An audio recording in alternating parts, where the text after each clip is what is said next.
dengan hadirnya kawasan industri Kendal? Ya, kawasan industri Kendal atau KIK itu sesuatu yang memang kita harapkan dari awal.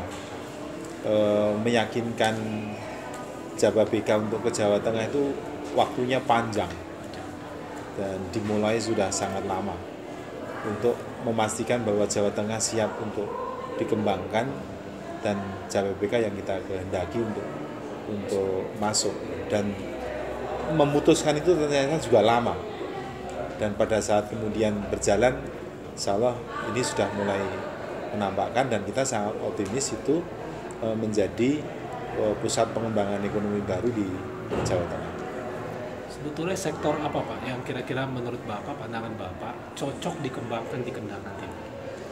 Ya, kita sudah membuat kebijakan, namanya kebijakan perwilayahan investasi. Jadi kita ingin menjadikan wilayah Semarang dan sekitarnya, jadi yang kita sebut dengan pengembangan wilayah Semarang, Kendal, atau dengan sebutan keren itu wilayah Kedung Sepur.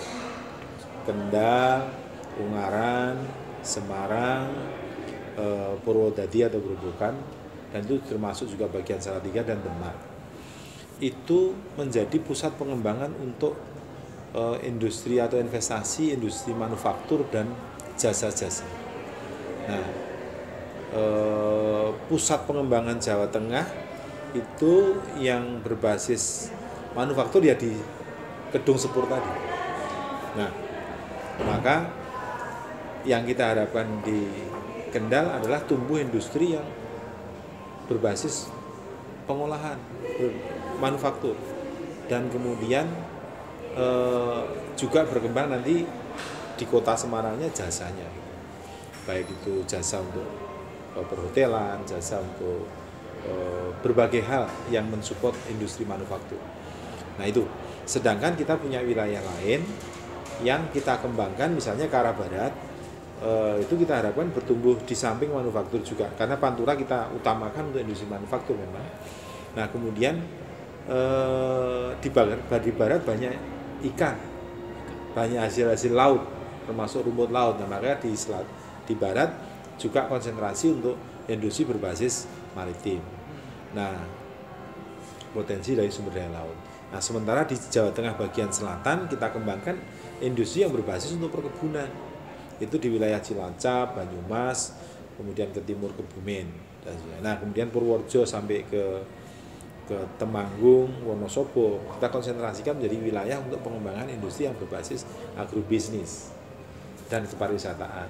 Nah, kemudian wilayah Solo dan sekitarnya itu kita kembangkan untuk industri yang berbasis industri kreatif, industri kepariwisataan. Nah, kemudian di daerah Jawa Tengah bagian utara timur itu bahkan kita konsentrasikan untuk wilayah-wilayah yang mengolah sumber daya tambang dan energi. Dan untuk searah barat sedikit energi dan juga industri perkayuan. Nah itu seputaran Kudus, Jepara dan seterusnya. Nah perwilayahan itulah yang kita bagi untuk kebijakan Jawa Tengah, dan harapan kita maka Kendal ini menjadi pusat pengembangan itu semuanya. Maka kita sangat yakin bahwa keberadaan Jababeka akan menjadi bentukan dari backbone industri di Jawa Tengah.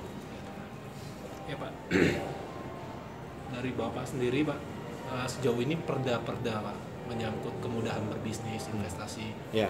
yang disiapkan di Jateng itu seperti apa Pak? Ya. Ya. Jadi yang pertama dan kita lakukan adalah perda tata ruang. Tahun ini sedang digerakkan oleh Bapak Gubernur dan memerintahkan kepada semua bupati wali kota untuk melakukan review tata ruang. Kenapa tata ruang? Karena tata ruang ini kunci. Pada saat orang investasi, termasuk pengembangan Jababeka, perluasan wilayah itu mesti di backup oleh tata ruang. Nah, tata ruang yang terintegrasi, tata ruang yang holistik, tata ruang yang komprehensif, tata ruang yang memungkinkan sebuah pengembangan wilayah itu mudah. Apalagi kemudian ada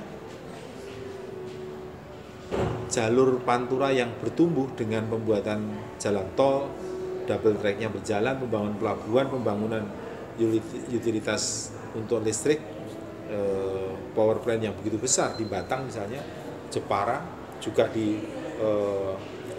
Cilacap. Kalau tidak diikuti dengan penataan ruang, maka ini persoalan yang serius. Maka itu yang pertama. Karena hambatan utama sebenarnya dalam investasi Jawa Tengah itu bukan masalah birokrasi di perizinan, bukan. Sebenarnya persoalannya di tata ruang. Nah, tata ruang itulah yang kemudian membuat kesulitan berikutnya. Begitu tata ruangnya nggak nyambung, maka perizinan IMB nggak berjalan, izin lain nggak berjalan. Nah, maka langkah pertama dan sekarang sedang berlangsung adalah peninjauan kembali perda tata ruang, dan itu menjadi basis untuk pengembangan perubahan penyesuaian perda lainnya. Yang kedua, kebijakan penting adalah kita sudah membuat kebijakan gubernur untuk menstandarisasi layanan publik di bidang perizinan. Jadi PTSP kita di Jawa Tengah itu sudah kita standarisasi untuk memberikan perlakuan sama. Boten korupsi, boten ngapusi itu harus terjadi. Dan itu harus ditegakkan. Dan itu dijawantahkan dalam tindakan pelayanan perizinannya. Nah, jadi kalau investasi tata ruang sudah nggak masalah, yang kedua adalah perizinan nggak masalah. Nah, di sini beberapa bupati, beberapa ini yang punya kewenangan izin yang tumpang tindih, ada HO, izin lingkungan, Andalalin, ini semua sudah mulai diintegrasikan. Kemudian IMB sudah mulai disederhanakan. Nah, seterusnya dan seterusnya. Nah, ini yang menjadi tekad kita agar kemudian pelayanan izin itu tidak menjadi satu persoalan. Dua poin penting itu, maka lembaga PTSP distandarisasi. Sampai kemudian begini, kita sudah punya tagline di PTSP, ya, bukan tagline lagi, tapi bahkan standarisasi identitasnya. Seragamnya nanti semua PTSP kabupaten kota di Jawa Tengah itu sama. Dari sisi warna, kemudian apanya sama. Kemudian gedungnya, meskipun bervariasi bentuknya, tapi dengan identitas sama, warna cat dasarnya sama. Kemudian sampai tulisan di jalan-jalan, kalau PTSP itu tulisannya mesti begini. Nah, itu adalah upaya agar kemudian ada kepastian. Investor asing pun datang, oh PTSP itu ini, maka dia datang di situ. Dalam beberapa kali saya melakukan pembicaraan dengan investor, saya pastikan bahwa mereka jangan datang dengan yang ketemu orang katanya punya tanah, punya apa, jangan. Tapi datanglah ke PTSP, maka akan dibantu dan dilayani, dan saya pastikan no tip for layanan publik itu. Saya pastikan itu. Nah, jadi itulah yang poin penting kedua yang mesti kita benahi di situ. Yang lain-lain sebenarnya tidak ada persoalan, karena tinggal mengintegrasikan, dan pada kemampuan mengintegrasikan sebuah dukungan terhadap suatu pengembangan wilayah. Jadi saya katakan, apakah suatu pengembangan kawasan industri sudah didukung dengan infrastruktur jalan, infrastruktur energi, penyediaan air. Nah, ini adalah persoalan-persoalan yang terus kita kembangkan. Itu saya pikir. Bagaimana dengan ini Pak, tenaga kerja yang cukup buat khususnya buat gig gitu ya. Jadi begini, masalah tenaga kerja kan memang kenapa orang atau investor banyak melirik Jawa Tengah menjadi tempat mereka kemudian melakukan pengembangan usaha. Karena memang sebenarnya mereka pertama adalah satu, melihat bahwa Jawa Tengah itu tenang. Jawa Tengah itu tidak banyak gejolak. Yang kedua, tenaga kerjanya ada. Dan tanda kutip kompetitif loh dari sisi pembiayaan upah buruhnya. Nah, artinya kebijakan kita tentang pengupahan di buruh itu kita pahami. Gubernur sangat paham bagaimana berkomunikasi antara pimpinan dengan rakyat, dengan masyarakatnya. Begini, nilai mahal upah buruh itu kan sebenarnya ditentukan oleh faktor biaya hidup buruh. Biaya hidup yang paling berat adalah satu, memang pangan, dan itu make sense, artinya kebutuhan dasar. Tapi kedua adalah menyekolahkan anak, transportasi, dan di seputar kebutuhan housing, rumah dan sebagainya. Nah, maka Pak Gubernur memenuhi ini untuk mengurangi beban. Satu, kawasan industri sebaiknya ada housing di dalamnya untuk buruh. Bahkan di beberapa daerah sudah dibuatkan rumah susun untuk buruh misalnya. Nah, ini pemikiran agar apa? Mengurangi kepastian bahwa dia kemudian punya rumah, dia punya tempat tinggal, dan itu murah karena dia punya bukan kontrak tapi dia punya rumah. Kedua, memotong ongkos transportasi. Dengan posisi rumah yang dekat dengan industri, maka dia memotong ongkos transportasi. Tapi tidak itu saja, tetapi rute-rute pengambilan penentuan rute transportasi pun sudah dibuat agar rutenya itu melalui jalur-jalur itu. Nah, jadi dari sisi ongkos transportasi dipikirkan, dari ongkos housingnya dipikirkan. Nah, yang ketiga, sekolah, kesehatan, itu maka program-program untuk menyekolahkan anaknya dengan fasilitas sekolahnya coba didekatkan sedekat mungkin. Nah, itulah maka dari sisi itu Pak Gubernur sudah membuat kebijakan-kebijakan yang membuat pengupahan buruh itu sebenarnya kemudian bisa ini. Maka di Jawa Tengah tidak pernah terjadi demo-demo besar yang berkaitan dengan buruh, karena memang komunikasi pimpinan dengan buruh, dengan kelompok itu menjadi perhatian bersama. Nah, aksi-aksi itu kan terjadi kalau seandainya ada stagnasi komunikasi.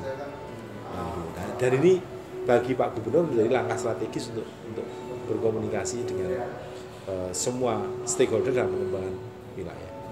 Nah, jadi masalah itu sudah tidak masalah. Nah, di bidang penyediaan tenaga kerjanya sendiri, kita ada kebijakan namanya vocational school. Sekolah-sekolah yang dikembangkan dengan basis keterampilan. Nah, proporsi yang ditargetkan adalah kita punya sekolah kejuruan 60% dibanding sekolah umum yang 40%. Bahkan ke depan kita mengarah ke 70-30. Tujuannya hanya itu, agar kemudian tenaga di tingkat menengah, labor skill itu ada. Nah, kalau yang expert artinya punya keahlian sih bisa jadi perguruan tinggi membuat itu. Tapi bahkan kita membuat model-model kerjasama, di mana industri itu kan pasti menyediakan dana pendidikan untuk SDM-nya. Rekrutmen baru dia cocokkan dengan kebutuhan tenaganya, maka dia menyediakan pendidikan awal, mengawali dia bekerja. Kita sudah komunikasikan dengan industri, mau nggak dana itu kemudian di-share ke sekolah, biar sekolah yang nyiapin. Sehingga sekolah-sekolah vokasional yang baik itu, dia punya kontrak kerja dengan industri, yang bila lulus telah memenuhi kompetensi yang diharapkan industri. Tetapi untuk menciptakan itu, industri sebenarnya lewatnya sini. Satu, industri bisa menghemat pembiayaan di sektor SDM untuk menyiapkan tenaga kerja yang dibutuhkan sesuai dengan keterampilannya.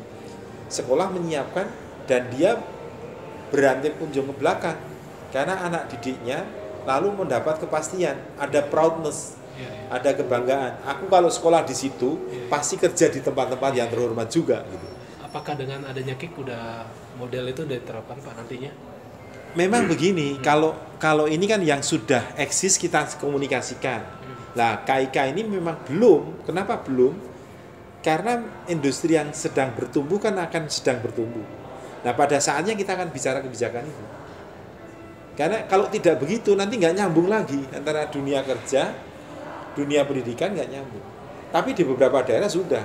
Artinya, misalnya di Kabupaten Semarang, selama saya menjadi PJ Bupati, itu berapa sekolah yang kemudian saya tangani untuk mereka membuat kontrak kerjasama dengan industri, skema-skemanya. Nah, di beberapa daerah lain juga terjadi hal yang sama. Dengan kawasan industri existing, maksudnya yang ada di situ, Pak? Dengan industri, karena kan kawasan industri di Yanus terbatas. Maka ini kami juga sudah bicara dengan, saya akan bicara intens pada saat kemudian sudah lahir mulai industri-industri berada di situ. Karena dari awal mereka belum memahami itu, lalu kemudian kok ada beban ini ya. Padahal itu bukan beban, sebenarnya berbagi peran yang meringankan perusahaan.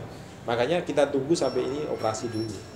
Tapi kita menyiapkan pola-pola school, vocational school itu menjadi kebijakan yang sudah menjadi ketetapan Jawa Tengah. Ya. Terus Pak, terkait dengan banyak pihak mengatakan kemudahan bisnis atau paket kebijakan ekonomi dari pemerintah pusat itu kan sejauh ini belum berjalan maksimal. Ya. Karena begitu kondisinya di lapangan, implementasi dari daerah-daerah soal kemudahan bisnis tadi Pak, soal itu tidak sinkron karena daerah punya aturannya sendiri. Itu bagaimana Bapak menyikapi? Apakah di Kendal atau di Jawa Tengah Ya, terjadi seperti itu? Jadi gini, pada saat paket kebijakan itu diluncurkan, Ya. sebenarnya berangkat juga dari survei dan masukan daerah. Artinya bukan dari sesuatu yang tiba-tiba. Nah, Jawa Tengah itu menjadi pemasok juga informasi untuk merumuskan itu. Ya. Ada hal yang sudah kita lakukan, mengidentifikasi tentang perda-perda yang menghambat investasi. Masukan daerah lewat kami, lewat BPMD Provinsi Jawa Tengah, melalui surat gubernur kepada kepala BKPM, kepada ditembuskan kepada Mendagri dan seterusnya, sudah kita berikan masukan tentang identifikasi tumpang tindih pengaturan yang itu tidak bisa diselesaikan daerah karena bersumber dari kebijakan nasional. Maka kalau Bapak Mendagri lalu kemudian juga mereview banyak perda dan mencabutnya, itu adalah bagian dari masukan daerah. Karena memang badan implementasi di daerah. Jadi sekali lagi, boleh jadi kejadian tidak efektifnya paket kebijakan di provinsi lain mungkin ya, saya tidak tahu karena saya tidak mengukur itu. Tapi paling tidak di Jawa Tengah menjadi pelopor untuk bagaimana percepatan itu terjadi. Kebijakan I23J, izin investasi 3 jam, itu kita mulai di Jawa Tengah. Dan kami pun sebagai penerbit izin di Provinsi Jawa Tengah sudah melakukan itu. Dan bisa, nggak ada persoalan. Nah, terus kemudian kebijakan investasi langsung konstruksi.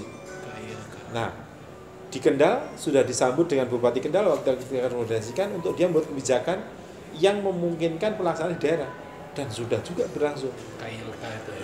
Dia KLK itu memotong rantai mekanisme perizinan IMB, memotong rantai perizinan lain sudah dan itu berjalan.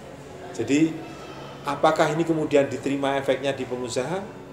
Kalau saya melihatnya susah mengatakan head to head, ya. Tetapi dampak yang kita rasakan terjadi. Paling tidak ini saya katakan, realisasi investasi sampai dengan semester 1 di Jawa Tengah, ini sudah sangat tinggi. Bahkan melebihi pada tahun-tahun sebelumnya. Nah, ini ada apa? Ini pasti dampak dari itu semuanya. Artinya auto targetnya bisa dilihat dari sana. Berapa nilainya Pak? Nilainya untuk investasi di Jawa Tengah realisasi PMA PMBN ini sekarang sudah pada angka 18 triliun. Dan target tahun 2017 kan 27. Dalam satu semester sudah 18. Artinya dibanding satu semester di 2015 Semester ada lalu, kenaikan ya Pak? semester lalu itu semester 1 pada status bulan yang sama itu baru pada kisaran di bawah 10. Artinya investor percaya berinvestasi di Jawa Tengah ya Pak ya, dengan berbagai kemudahan yang Iya, dan KIK itu menjadi harapan bagi mereka. Iya. Mungkin ada terakhir Pak, pesan atau harapan Bapak untuk KIK sendiri gitu Pak, ke depannya khususnya untuk Jawa Tengah secara umum gitu, dampak ini ya. Iya, saya tentu bagi KIK ya, agar tetap konsisten dengan kebijakan-kebijakan yang selama ini telah menjadi pakemnya Jawa BK.